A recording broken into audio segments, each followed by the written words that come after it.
Hi friends, कैसे हैं आप सभी लोग। आज तारीख हो गई है 21 दिसंबर 2020, दिन मंडे यानी सोमवार हो गया है और स्वागत है आप सभी का GLS न्यूज पर। एक बार फिर से बात करेंगे आज के मुख्य समाचार और टुडे ब्रेकिंग न्यूज की हेडलाइंस न्यूज के अपडेट में। देश भर की सभी तमाम बड़ी खबरों पर नजर डालते हैं फटाफट से, जहां सरकार की कुछ बड़ी घोषणाएं और बड़े ऐलान है। आम आदमी के लिए एक अच्छी खबर भी है, प्राइवेट नौकरी करने वालों के लिए खास इंपोर्टेंट अपडेट है। आखिर क्या है सरकार की तरफ से, क्या नया नियम है, नौकरी पेशा वालों के लिए खुशखबरी है, मैं आपको बताऊंगा। और इसके अलावा दोस्तों किसान आंदोलन को लेकर भी कुछ बड़ी खबरें चल रही है और बाकी कोरोना वायरस को लेकर महिलाओं के लिए भी एक नई चेतावनी आ रही है। आखिर क्या है अपडेट जानेंगे। खेल समाचार, क्रिकेट वगैरह को लेकर भी अपडेट है। एक एक करके आज की सभी 50 बड़ी खबरों पर नजर डालते इस वीडियो में। बिल्कुल ध्यान से बने रहेगा मेरे साथ और एकदम पूरा लास्ट तक देखते रहिएगा। सीधे बात करते हैं पहले अपडेट में, जहां खबर देखिए, सड़क हादसों पर लगाम लगाने के लिए सरकार अब एक बड़ा कदम उठाने जा रही है। कारों में फ्रंट सीट पैसेंजर के लिए अब एयरबैग कंपलसरी होने जा रहा है। जी हाँ, दरअसल दोस्तों सरकार निजी और कमर्शियल वाहनों में सेंट्रल लॉकिंग सिस्टम में मैनुअल सिस्टम को भी शामिल करने जा रही है। इसके साथ ही over speed alarm system, driver assistant के लिए एयरबैग और सीट बेल्ट अलार्म सिस्टम का प्रावधान भी करने जा रही है। यानी कि ये सभी सेफ्टी फीचर्स अब किसी भी कंपनी के द्वारा बनाई जाने वाली कोई भी कार के मॉडल में अनिवार्य होंगे। यानी कंपलसरी आपको ये सिक्योरिटी फीचर्स, सेफ्टी फीचर्स मिलेंगे। इसको लेकर सरकार ने एक नोटिफिकेशन भी जारी कर दिया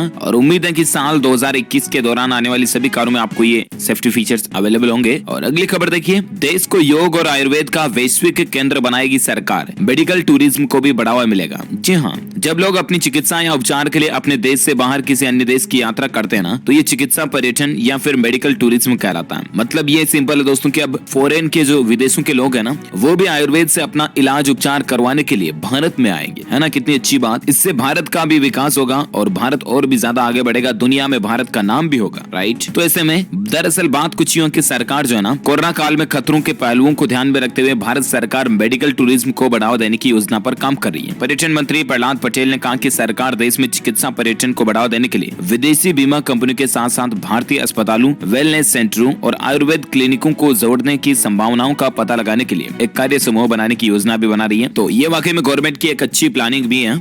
अच्छा, वहीं अगली खबर देखिए, भारतीय स्टेट बैंक SBI बेच रहा सस्ते में प्रॉपर्टी, 30 दिसंबर को नीलामी होगी। और आप भी अगर सस्ते में देश में कोई प्रॉपर्टी, रेजिडेंशियल, कमर्शियल, दुकानें, खाली मकान, प्लॉट वगैरह ये खरीदना चाहते हैं ना, तो हो सकता है आपके लिए अच्छा मौका हो। दरअसल दोस्तों बात कुछ यूं है कि SBI सस्ते दाम में प्रॉपर्टी को खरीदने का मौका दे रहा है। ई-ऑक्शन निकाले हुए हैं, 30 दिसंबर तक आप भी इसके लिए अप्लाई कर सकते हैं। काम की बात है ये। तो दरअसल बात कुछ यूं है ना कि कई बार लोग बाग बैंकों से लोन लेते हैं अपनी प्रॉपर्टी को गिरवी रख करके, क्योंकि प्रॉपर्टी के बेस पर ही लोन लेते हैं, तो प्रॉपर्टी के कागजात वगैरह तो बैंक में पड़े रहते हैं। राइट, तो अगर किसी व्यक्ति से, फर्म से वो लोन चुक नहीं पाता, तो फिर उनकी जो संपत्ति होती है ना, उनके कोई भी प्लॉट, मकान, कॉमर्शियल प्रॉपर्टी, दुकानें वगैरह हो गई, फ्लैट वगैरह हो गए, जिस पर उन्होंने लोन लिया ना, उस संपत्ति को फिर बैंक नीलाम करते हैं ताकि उनके लोन की भरपाई करते हैं और बाकी बचा हुआ पैसा वापस धनी को दे देते हैं। राइट, ठीक वैसे ही SBI के पास भी बहुत सारी इस तरह की प्रॉपर्टीज हो गई और समय समय पर ऑक्शन निकालता भी रहता है। तो बोली लगेगी, नीलामी होगी इन संपत्तियों की। बैंक के मुताबिक दोस्तों 7 दिनों में, अगले 7 दिन जो उसमें 758 तो रेजिडेंशियल प्रॉपर्टीज हैं, 250 के लगभग कॉमर्शियल और 98 इंडस्ट्रियल प्रॉपर्टीज की नीलामी होगी। वहीं आने वाले 30 दिनों में 3000 से भी ज्यादा रेजिडेंशियल, 844 कॉमर्शियल और 410 इंडस्ट्रियल प्रॉपर्टीज की नीलामी होगी। तो आप बैंक की ऑफिशियल वेबसाइट bankauctions.com/SBI पर भी चेक कर सकते हैं, या SBI.auction, tiger.net/EPROC पर भी आपको जानकारी देखने को मिल जाएगी। तो ये कुछ मसला है ना। और अगली खबर देखिए दोस्तों, SBI को लेकर एक और अपडेट ये कि SBI ने गोल्ड खरीदने वालों को एक बड़ा तोहफा दिया। इन ग्राहकों को मिलेगा खास फायदा। जी हाँ, देश का सरकारी बैंक अपने ग्राहकों को गोल्ड लोन दे रहा। आपको बता दूं, बैंक इस समय गोल्ड लोन को बढ़ावा देने के लिए ग्राहकों को खास ऑफर भी देना। SBI ने चालू कारोबारी साल में उत्तर प्रदेश में 550 करोड़ रुपए का गोल्ड लोन देने का लक्ष्य रखा और इस साल बैंक 300 करोड़ रुपए से भी ज्यादा का गोल्ड लोन दे चुका। तो मैं आपको बता दूं, SBI की इस तरह की प्लानिंग है, लक्ष्य है। और वैसे पूरे देश में गोल्ड लोन का बाजार 2 लाख करोड़ रुपए से भी ज्यादा का है। SBI ने एक अभियान भी शुरू किया, अर्ध शहरी क्षेत्रों में लोगों के लिए चलो गाँव की ओर नाम से एक नया अभियान शुरू किया और इसके तहत सभी बड़े अधिकारियों को अलग अलग गाँव से जोड़ा गया और ये अधिकारी गाँव में जाकर किसान वालों, छोटे व्यापारियों और वित्तीय जरूरत वाले जो लोग हैं उनको समझेंगे और उनको लोन देने के अलग अलग तरीकों के बारे में भी बताएंगे। है ना, तो ये अच्छी प्लानिंग है वाकई में SBI की। और अगली खबर देखिए, लद्दाख में बनेगा नया टूरिस्ट स्टेशन, स्विट्जरलैंड जैसा होगा नजारा। जम्मू कश्मीर और लद्दाख के लोगों को इससे रोजगार भी मिलेगा। देखिए जरा केंद्र सरकार की एक नई प्लानिंग है। केंद्र सरकार यानी सेंट्रल गवर्नमेंट जो है ना दोस्तों, मोदी सरकार, वो जम्मू कश्मीर को 2 हिस्सों में बांटकर बनाए गए केंद्र शासित प्रदेश लद्दाख में स्विट्जरलैंड के दावोस जैसा टूरिस्ट स्टेशन बनाने की योजना बना रही है। जी हाँ, केंद्रीय मंत्री सड़क परिवहन व राजमार्ग मंत्री नितिन गडकरी के मुताबिक लद्दाख में जोजिला सुरंग और जम्मू कश्मीर के जेड मोड़ के बीच 18 किलोमीटर इलाके में इस टूरिस्ट स्टेशन को बनाया जाएगा। और इस बारे में लद्दाख और जम्मू कश्मीर के उपराज्यपालों के साथ अगले सप्ताह बातचीत भी होगी। बताया जा रहा है दोस्तों कि ये टूरिस्ट स्टेशन दावोस से भी ज्यादा सुंदर होगा, यानी कि स्विट्जरलैंड से भी ज्यादा ब्यूटीफुल नजारा आपको देखने को मिलेगा। इसे जोजिला सुरंग और जेड मोड़ की ऊंचाई वाले इलाकों में बनाया जाएगा। और वाकई में अच्छी बात है, क्योंकि जम्मू कश्मीर लद्दाख में जब ये चीजें बनेगी ना, तो वहाँ टूरिस्ट आएंगे, बाहर के फॉरेन के लोग भी आएंगे घूमने करने, तो राइट। तो ऐसे में स्थानीय लोगों को रोजगार मिलेगा। वहाँ पर अगर कोई दुकान ठेला रेहड़ी वगैरह लगाते तो उनको भी काम धंधा मिलेगा। इसके अलावा टूरिस्ट प्लेस पर काम करने वाले लोग जो है, देख रेख करने वाले, साफ सफाई करने वाले, वहाँ पर जो मैनेजमेंट रखने वाले, काफी लोगों को रोजगार भी मिलेगा, राइट। तो ये वाकई में सरकार की एक बहुत ही अच्छी प्लानिंग है। गवर्नमेंट की प्लानिंग है दोस्तों कि अगले 6 सालों में इस टूरिस्ट स्टेशन प्रोजेक्ट का काम कंप्लीट कर दिया जाएगा और तकरीबन 11,000 करोड़ रुपए की लागत सुरंग वगैरह पर आ सकती है। और चलिए अगली खबर है दोस्तों, केंद्रीय मंत्री जितेंद्र सिंह ने कहा कि पेंशन भोगी 28 फरवरी तक जमा करा सकते हैं जीवन प्रमाण पत्र। जी हाँ, खबर यह है दोस्तों, मीडिया रिपोर्ट्स के मुताबिक कोविड-19 महामारी के बीच केंद्र सरकार ने पेंशन भोगियों को बड़ी राहत देते हुए सरकार ने जीवन प्रमाण पत्र जमा कराने की अंतिम तारीख को 28 फरवरी 2021 तक बढ़ा दिया। केंद्रीय मंत्री जितेंद्र सिंह ने रविवार को इस बात की जानकारी दी है। और राज्य मंत्री का भी यह कहना कि यह फैसला बैंकों में भीड़ जमा होने और महामारी से बचने के लिए लिया गया है। यानी कि जो 80 साल से ज्यादा की उम्र के पेंशन भोगी हैं, उनके लिए विशेष खिड़की व्यवस्था भी की गई है। और बाकी इन सिंपल मैं आपको बता दूं कि जो कोई भी बूढ़े दादा दादियों को पेंशन मिलती है ना,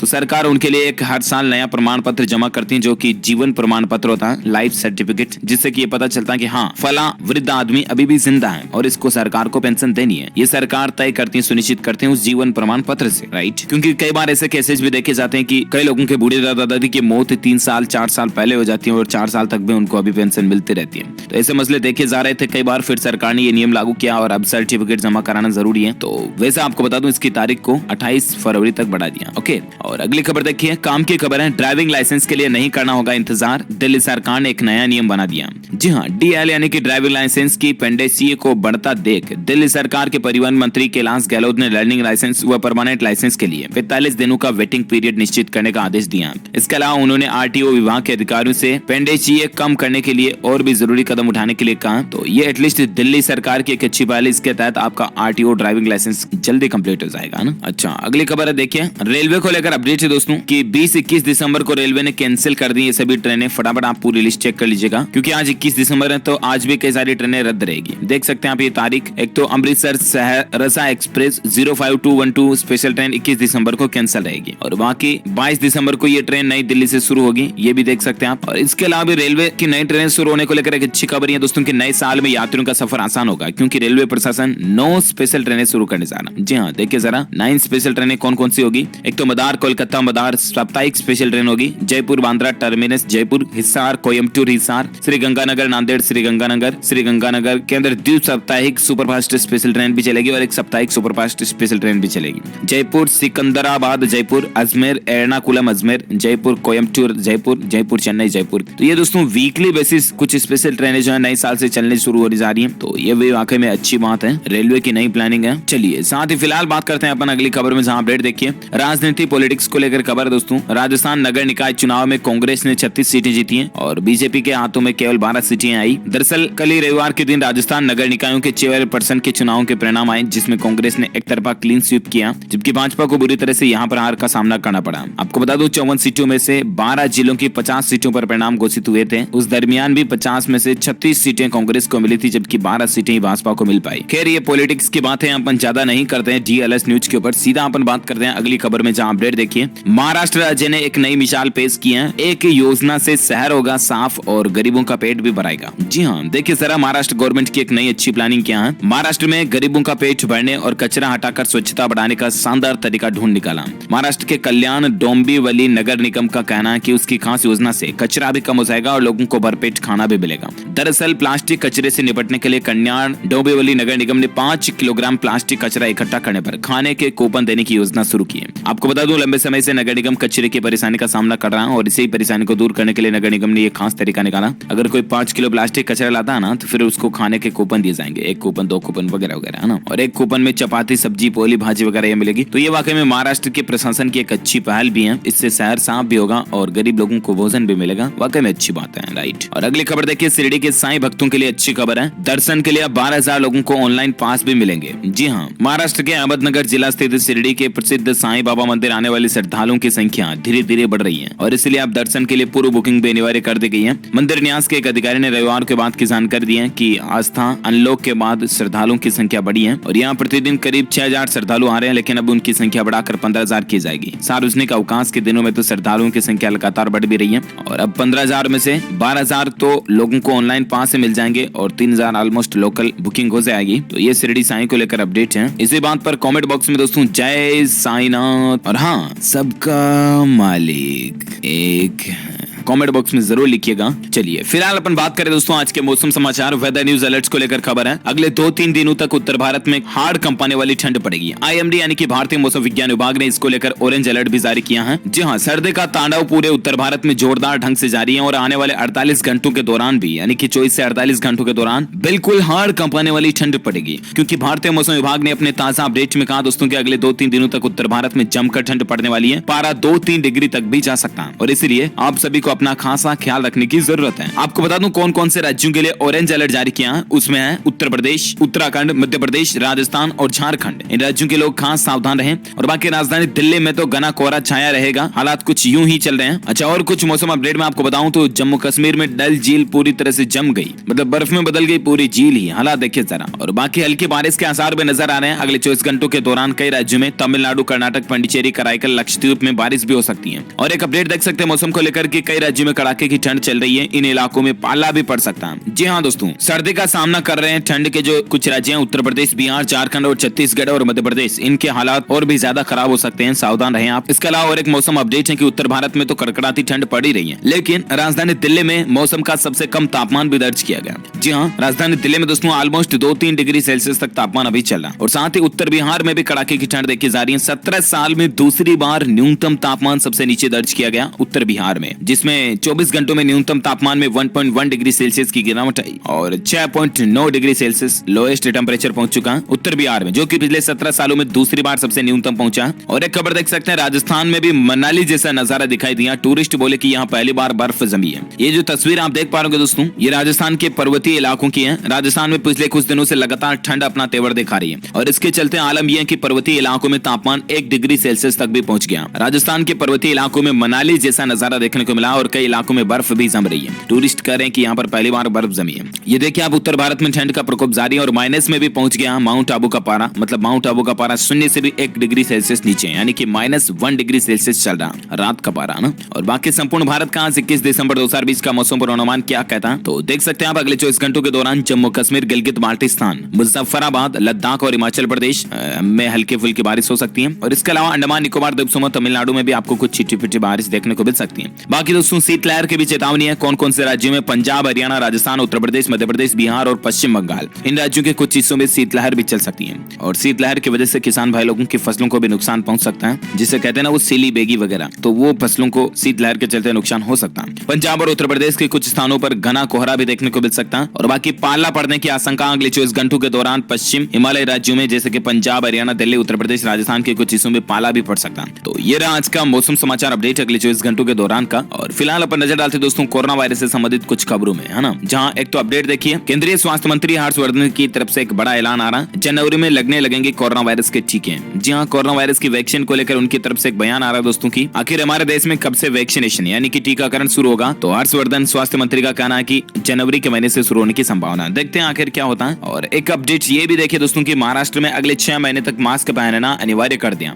मुख्यमंत्री उद्धव ठाकरे ने यह ऐलान किया और यहाँ पर कंपलसरी नियम लागू हो चुका कि अगले 6 महीने तक राज्य में सभी लोगों के लिए मास्क पहनना अनिवार्य होगा सार्वजनिक स्थलों पर। और जो मास्क नहीं पहनेंगे उन पर क्या कार्रवाई होगी, इसको लेकर भी सरकार जल्दी गाइडलाइन जारी करेगी, ठीक है ना। और एक खबर देखिए, कोरोना संकट के बीच 5 राज्यों को अतिरिक्त पूंजी जुटाने की छूट मिली है। इन योजनाओं पर किया जाएगा खर्च। दरअसल दोस्तों वित्त मंत्रालय ने शनिवार को कहा कि तमिलनाडु और तेलंगाना सहित 5 राज्यों को बाजार से 16,728 करोड़ रुपए के अतिरिक्त कर्ज जुटाने की छूट दी गई है। और इन राज्यों को ये छूट अपने यहाँ कारोबार सुगमता की शर्तें पूरी करने पर मिली है। इन राज्यों में कौन कौन से राज्य शामिल है, तो आंध्र प्रदेश, कर्नाटक और और मध्य प्रदेश भी शामिल है, और इसके अलावा तमिलनाडु, तेलंगाना, ठीक है ना, ये 5 राज्य हैं। और साथ ही खबर है कि नए शोध में वैज्ञानिकों की रिसर्च में खुलासा हुआ कि कोविड-19 से महिलाओं की तुलना में पुरुषों की जान को ज्यादा जोखिम है, ज्यादा खतरा है, यानी कि पुरुषों की जान जाने का 30% जोखिम ज्यादा है महिलाओं की तुलना में कोरोना वायरस से। समझ रहे हो ना? कोरोना वायरस महामारी से पूरी दुनिया चपेट में, और इस वायरस का सबसे बुरा असर अमेरिका देश पर पड़ रहा है, आपको पता होगा। और वहीं कोरोना वायरस के संक्रमण को फैलने से रोकने के लिए दुनिया भर में कई वैज्ञानिक शोध भी किए जा रहे हैं। साइंटिस्ट, डॉक्टर्स दिन रात कड़ी मेहनत कर रहे हैं, और इसी क्रम में एक नए शोध में यह पता चला कि कोविड-19 से महिलाओं की तुलना में पुरुषों की जान को 30% ज्यादा जोखिम होता है। सो प्लीज जो मेल्स हैं फीमेल्स की बजाय वो ज्यादा सतर्क रहें। हालांकि महिलाएं भी सावधान रहे, लेकिन पुरुष और ज्यादा सावधान रहें तो ज्यादा बेहतर होगा कोविड-19 से बचने के लिए, है ना। और वैसे दोस्तों कोरोना को लेकर और एक आंकड़ा आप देख सकते हैं, एक सर्वे में इस बात का पता चला रिपोर्ट में कि कोरोना काल में लोगों ने ज्यादा होम लोन लिया। कर्ज की औसत राशि एक साल में 11% बढ़ चुकी है। जी हाँ, bankbazaar.com के मुताबिक दोस्तों इस कोरोना काल में इस साल लोन लेने वालों की संख्या में 10.87% की बढ़ोतरी हुई, ऑलमोस्ट 11% की। और वहीं इसी बीच भारत में आज के ताजा कोरोना आंकड़ों की अगर अपन बात करें ना, तो देखिए जरा, रात के बाद पिछले 24 घंटों के दौरान 24,000 के लगभग मामलों में बढ़ोतरी हुई। उसके बाद दोस्तों भारत में कुल संक्रमितों की संख्या 1,56,000 के लगभग पहुंच चुकी है ना, कुल संख्या, जिसमें से 3,02,000 के लगभग एक्टिव केस यानी कि सक्रिय जिनका अभी इलाज चल रहा है, जबकि 96,05,000 से भी ज्यादा मरीज ठीक हो चुके हैं, रिकवर्ड हो चुके हैं, जिन्हें हॉस्पिटल से छुट्टी मिल चुकी है। और वहीं दोस्तों इस वायरस से भारत में मरने वालों की कुल संख्या का आंकड़ा जो है ना, डेथ नंबर जो है ना, वो अब पहुंच चुके हैं 1,45,800 से भी ज्यादा, है ना। इतने लोगों की ये वायरस जान ले चुका है, 1,45,000 से भी ज्यादा की। देखिए आप अंदाजा लगाइए भारत में। और चलिए अगली खबरों में अपन बात करते हैं दोस्तों किसान आंदोलन को लेकर क्या कुछ अपडेट्स चल रहे हैं, और फिर मैं आपको कुछ भारत के दूसरे और अपडेट भी बताऊंगा। फिलहाल खबर देखिए आप, कृषि कानूनों को लेकर किसानों से बातचीत करेंगे पीएम मोदी। 25 दिसंबर को किसान संवाद का आयोजन किया जाएगा। जी हाँ, वैसे सरकार और किसान भाई लोगों के बीच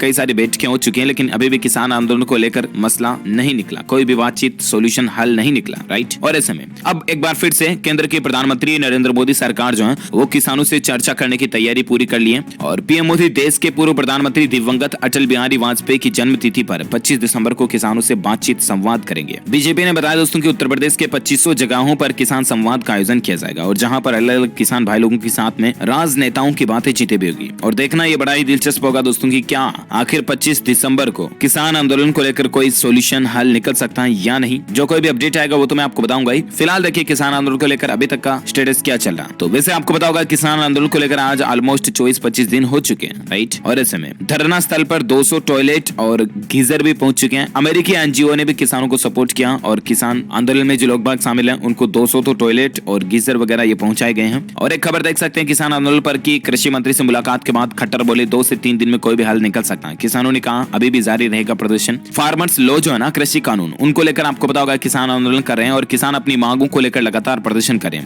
इसी बीच शनिवार को हरियाणा के मुख्यमंत्री मनोहर लाल खट्टर ने केंद्रीय कृषि मंत्री नरेंद्र सिंह तोमर के साथ बातचीत की, मुलाकात की। दोनों नेताओं ने कृषि कानूनों पर चर्चा की। कृषि मंत्री से मुलाकात के बाद मनोहर लाल खट्टर ने कहा कि मेरा मानना है अगले 2-3 दिनों में सरकार और किसानों में बात हो सकती है, और किसानों के विरोध का समाधान चर्चा के माध्यम से निकलना चाहिए। और देखते हैं बातचीत में सोल्यूशन निकल पाता है कि नहीं। और फिलहाल और एक खबर देखिए, वाजपेयी की जयंती को सुशासन दिवस के रूप में मनाएगी बीजेपी सरकार। किसानों के खाते में ट्रांसफर होंगे 18,000 करोड़ रुपए। ये भी एक अच्छी पहल रखी है मोदी सरकार ने इस बार। पूर्व प्रधानमंत्री स्वर्गीय अटल बिहारी वाजपेयी जी की जयंती एमपी बीजेपी सुशासन दिवस के तौर पर मनाएगी, जबकि 25 दिसंबर को बीजेपी ने जिला स्तर पर कार्यक्रम भी आयोजन रखा। इस मौके पर प्रधानमंत्री नरेंद्र मोदी किसानों से फिर से बातचीत वगैरह भी करेंगे, मैंने आपको बताया। और इस दौरान दोस्तों कुल मिलाकर के पीएम किसान योजना के अंतर्गत 18,000 करोड़ रुपए के लगभग 9 करोड़ परिवार के खातों में ट्रांसफर किए जाएंगे पैसे, क्योंकि पीएम किसान योजना के तहत जो जाती है ना वो 2-2 हजार रुपए वाली किस्त वो इस बार 25 तारीख को डाली जाएगी, है ना। और बाकी दोस्तों मुख्यमंत्री खट्टर का भी ये बड़ा बयान निकल कर आ रहा है कि वो बोले अगर एमएसपी समाप्त करने की कोशिश की तो फिर मैं अपनी राजनीति ही छोड़ दूंगा। ये भी कहना है हरियाणा के मुख्यमंत्री मनोहर लाल खट्टर की तरफ से। एक बड़ा बयान आ रहा है किसान आंदोलन के बीच। और बाकी किसानों से अब फिर से बातचीत होगी। गतिरोध खत्म करने के लिए हर संभव विकल्प अपनाने को भी तैयार है सरकार। केंद्रीय गृह मंत्री अमित शाह की तरफ से बयान आ रहा है कि मुझे समय की जानकारी नहीं है, लेकिन तोमर कल या परसों में किसान प्रतिनिधियों से उनकी मांगों पर चर्चा के लिए मिलेंगे, और तब तक सरकार के साथ मिलकर कोई न कोई सोल्यूशन जरूर निकलेगा। अच्छी बात है। आइए दोस्तों अब नजर डालते हैं देश से जुड़ी कुछ और बड़ी खबरों में, जहां प्राइवेट नौकरी करने वालों के लिए एक इंपॉर्टेंट अपडेट देखिए आप। नौकरी पेशा लोगों के लिए खुशखबरी है। केंद्र सरकार की चेतावनी देखिए, परमानेंट एम्प्लॉय को कॉन्ट्रैक्ट में नहीं बदल सकती है कंपनियां। जी हाँ, प्राइवेट जॉब्स करने वाले लोगों के लिए बहुत ही अच्छी खबर देखिए जरा।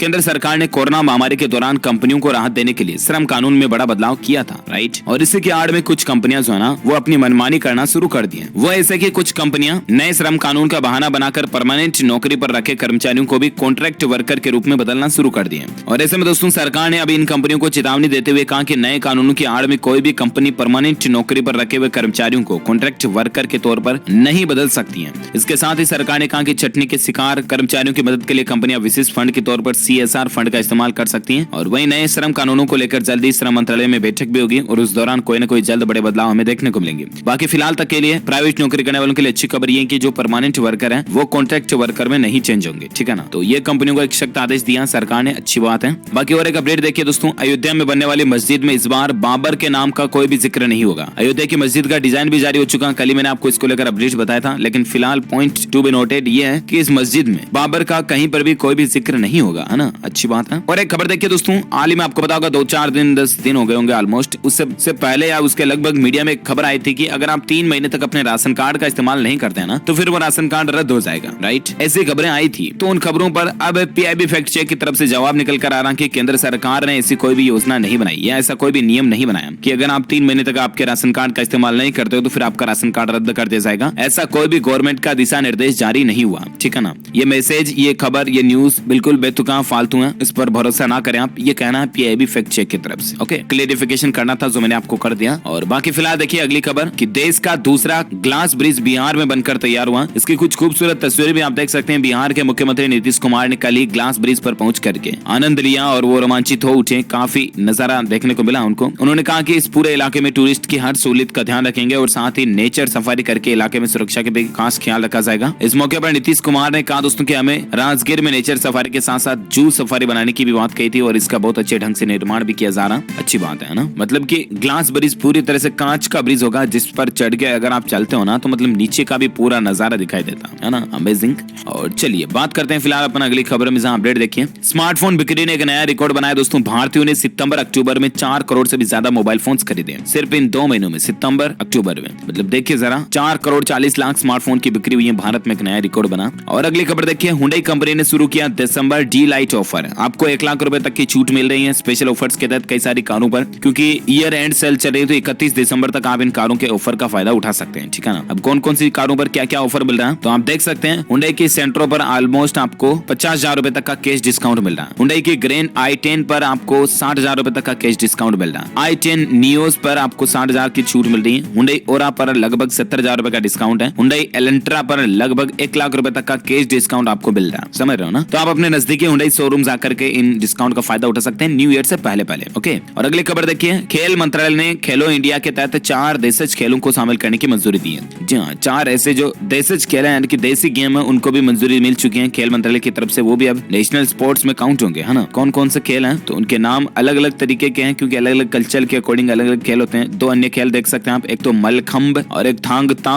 ये देसी खेलों को भी अब सरकार ने इसमें शामिल कर लिया, है ना। चलिए अगली खबर है, गुरु तेग बहादुर के शहीदी दिवस पर गुरुद्वारे पहुंचे PM मोदी। ये तस्वीरें भी आप देख सकते हैं। वाकई में PM मोदी का ये जो मतलब एक विनम्रता भरा हालचाल भाव है ना, ये दर्शाता है कि PM मोदी ने कभी भी धर्मों में भेदभाव नहीं किया। अब मतलब सिख धर्म के गुरुद्वारे पर भी वो पहुंचे, देख सकते हैं आप, सर पर पगड़ी बांध करके उन्होंने गुरुद्वारे को नमन किया। और PM मोदी ने इस दौरान लिखा दोस्तों कि ये गुरु साहिब की विशेष कृपा कि हम गुरु तेग बहादुर जी के 400वें प्रकाश वर्ष को यानी प्रकाश पर्व को हमारी सरकार के कार्यकाल के रूप में मना रहे हैं। ये कुछ तस्वीरें आप देख सकते हैं। आपको बता दूं, गुरु तेग बहादुर जो है वो सिखों के 90वें गुरु थे। उन्होंने सिख धर्म के प्रचार के लिए भारत के पूर्वी और उत्तर भारत का दौरा भी किया था और मुगलों से लड़ने के लिए भी उन्होंने काफी कुछ भारत का साथ दिया था, भारत को आजाद कराने में भी, अच्छी बात है। और अगली खबर देखिए दोस्तों, नोएडा एयरपोर्ट से जनवरी 2024 से पहली उड़ान फ्लाइट शुरू हो जाएगी। तैयारियां जोरों शोरों पर चल रही है मुख्यमंत्री योगी आदित्यनाथ की देखरेख में। और साथ ही अपडेट है, खेल समाचार को लेकर टीम इंडिया के लिए अलर्ट है क्योंकि भारत एशिया के बाहर पहला टेस्ट हारने के बाद सीरीज नहीं जीत सका। अभी तक भी 34 में से 31 बार हार चुका, 3 मैच ड्रा भी हुए